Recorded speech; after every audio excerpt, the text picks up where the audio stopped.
Welcome back. We're still reviewing the papers. Semeka, Amaka, are you ready with the story? The World Igbo Congress has called on President Bola Tinubu to embrace a political solution and release the leader of the IPOB, Nnamdi Kanu, as a gesture of goodwill and step towards national healing.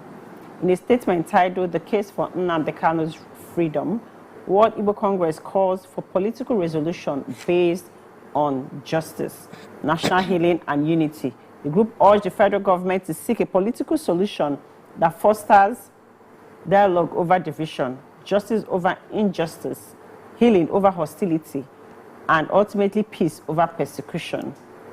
Signed by the President, Sir Festus Okere, and Sir Chris Ogara, the group said the trial of Nnamdi Kanu has raised profound concerns regarding the adherence of the principles of fair trial, the equality of arms, and the right of a defendant to prepare an adequate defense. They also said that the group also urged the Nigerian government to respect a federal high court judgment mandating Kanu's release, highlighting the constitutional requirement to enforce such decisions nationwide.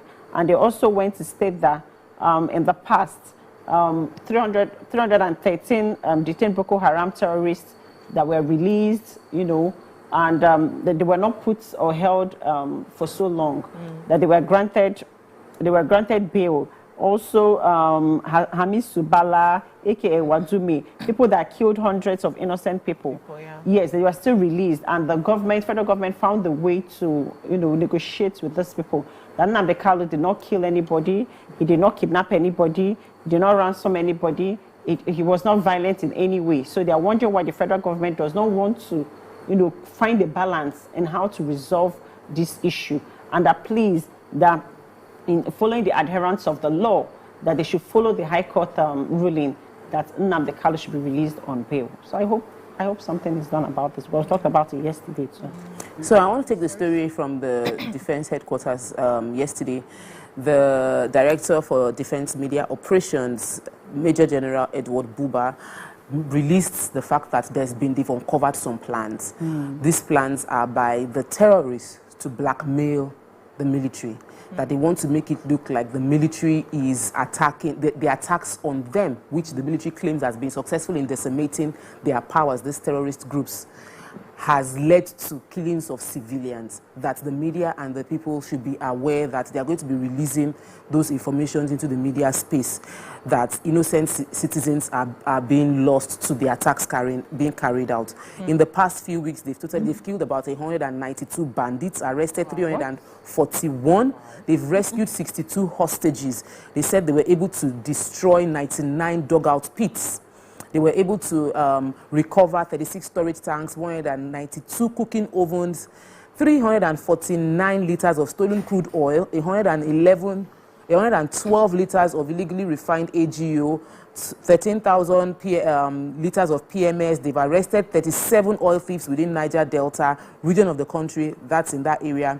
They also said that they've been able to successfully kill 192 terrorists and arrested 341 others. 62 of the kidnapped hostages were released, and 122 ISWAP/JAS combatant terrorists surrendered with their family members at various theater operations. And this is to say, we are doing our best as military. They say the military is working to kill terrorism, dismantle their network, and create conditions whereby they cannot carry out their acts of terror and harm citizens again. And for this reason, the armed forces will continue to hunt down their leadership, and whenever they come with their blackmail to say that the attacks on them, the drone attacks on them, is now hurting citizens, civilians, we should be aware that that is their own way of blackmailing the military. So but when they say, with the numbers that you're calling, these terrorists, are they like ants? It's like they keep coming out. They keep coming out. They're really a lot. Have no idea. We need, as we're killing, we need to be ensuring that we are reducing the ability to recruit. Exactly. And come back. Do we have another story? Yeah, so I have the story of Ganduje, Gandola. The All Progressive Congress on Thursday named 9 persons who allegedly masterminded the suspension of its national chairman, Dr. Abdullahi Ganduje.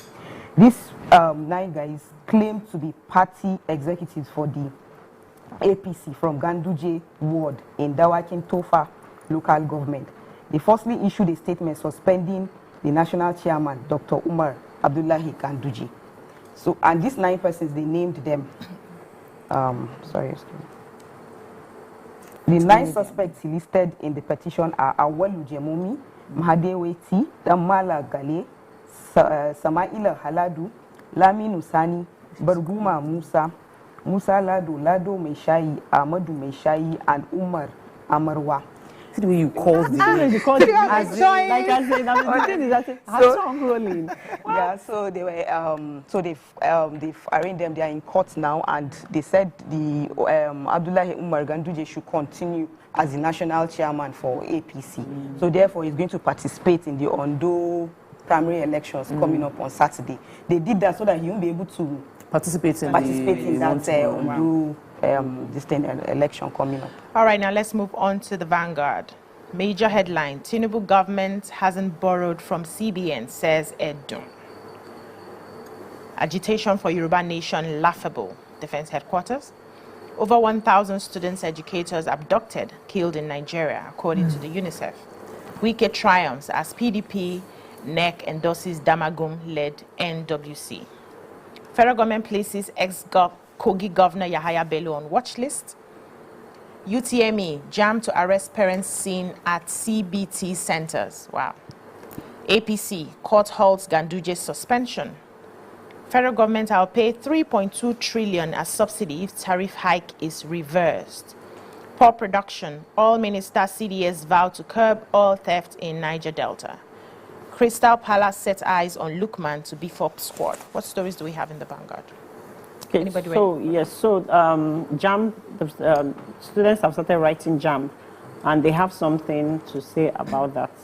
They said they don't want any parents or guardian to be seen at any computer-based test centers during the JAMB examination, which is starting on Friday. Any parent or guardian that is seen there will be arrested.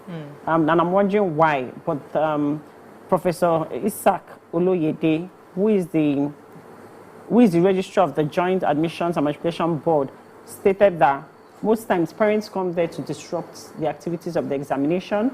Sometimes people come and disguise as parents. To sell, to give them examination, to give them exam quiz answers, and then to start enforcing the exam malpractice. So they don't want anybody. Well, if you register for the exam as a student, you come, you sit down. Don't come with anybody. Nobody should escort you. No parents, no guardian. Just come. Or if they come, if they drop you, you enter. They go. Yes. When it's time, they come and pick you. They don't want people loitering around. They don't want anything that's going to cause exam malpractice, or you're talking to somebody and everything. Yeah. So they said because even parents are trying to do that. Our children of nowadays that we cannot even live for how many minutes. Yes, you learn to leave them now. I'm happy with JAM. JAM has really tried and improved. Yes, they really. You can't even. Exam malpractice is not possible. Yes. Because your paper is type A, another person's own is type B. Yes. So if the person should be telling you A, B, it's something else. And then they're saying that they want for you to write JAM now. You must attain the age of 17. Wow. Yes. So that's a good one. Like that. Any other stories in the Vanguard? Yes, definitely. Sad story though. The UNICEF, the United Nations Children Fund, yesterday came up with a report that was carried out by the Global Coalition to Protect Education from Attack, GCPEE. It said that about 1,000 children, 1,000 students or educators have been abducted, killed or armed in Nigeria, mainly within the northeast area, that the northeast records the highest number of students and teachers being armed. They mentioned that even though the president had signed the Safe School Declaration in 2015 by the former president, Muhammad Buhari, that that is directed to save the schools, but we're not seeing the implementation. The minimum standard Safe Schools project hasn't been fully implemented. That based on the commitment that UNICEF has, UNICEF is co-leading both the inter-ministerial committees on Safe School and is saddled with the task of rolling out the implementation of Safe School around Nigeria. UNICEF also is committed that they will support the government of Nigeria in the first phase.